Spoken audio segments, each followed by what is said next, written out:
Hello नमस्कार दोस्तों, कैसे आप सब।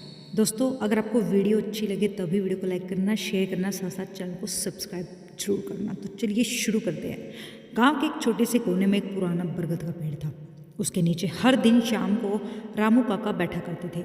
रामू काका की उम्र 70 साल की थी और उनके जीवन के अनुभवों की कहानियाँ गाँव में मशहूर थी।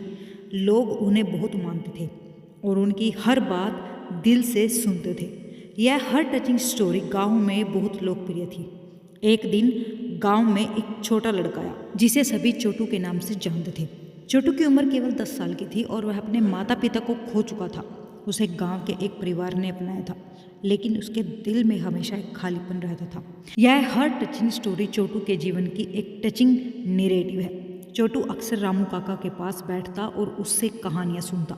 रामू काका की कहानियाँ दिल को छू लेने वाली होती थी और छोटू को उनमें अपनी दुनिया मिलती थी। रामू काका ने भी छोटू में अपने बचपन की झलक देखी और उसे अपने बेटे की तरह प्यार करने लगे। इस हर टचिंग स्टोरी ने गांव के लोगों को भी प्रभावित किया। एक दिन रामू काका ने छोटू से कहा, बेटा, क्या तुम जानते हो कि इस बरगद के पेड़ के नीचे एक खजाना छुपा हुआ है। छोटू की आंखें चमक उठी।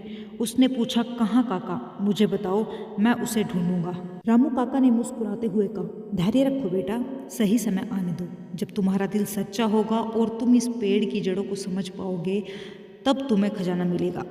समय बीतता गया और छोटू रामू काका की बातें ध्यान से सुनता रहा। एक दिन गांव में एक बड़ा तूफान आया और सब कुछ तहस नहस कर दिया। पेड़ों की जड़ें उखड़ गई और गांव के लोग परेशान हो गए कि उस तूफान में रामू काका का भी निधन हो गया। छोटू का दिल टूट गया, लेकिन उसने काका की बातें याद रखी। तूफान के बाद गांव वालों ने पेड़ की जड़ों को साफ करना शुरू किया। अचानक छोटू को कुछ चमकता हुआ दिखाई दिया। उसने देखा कि बरगद की पेड़ की जड़ों के नीचे एक पुराना बक्सा छुपा हुआ था। उसने उसे खोला और पाया कि उसमें पुराने सिक्के, गहने और एक पत्र था। पत्र में लिखा था, प्रिय छोटू, यह खजाना तुम्हारे लिए है। इसे संभाल कर रखना और इसे सही तरीके से उपयोग करना। याद रखना, असली खजाना दिल की सच्चाई और प्रेम में है। रामू काका, यह हर टचिंग स्टोरी का एक उत्कृष्ट उदाहरण था। छोटू की आंखों में आंसू आ गए। उसने खजाना गांव के लोगों में बांट दिया और रामू काका की याद में एक छोटा सा स्कूल बनवाया।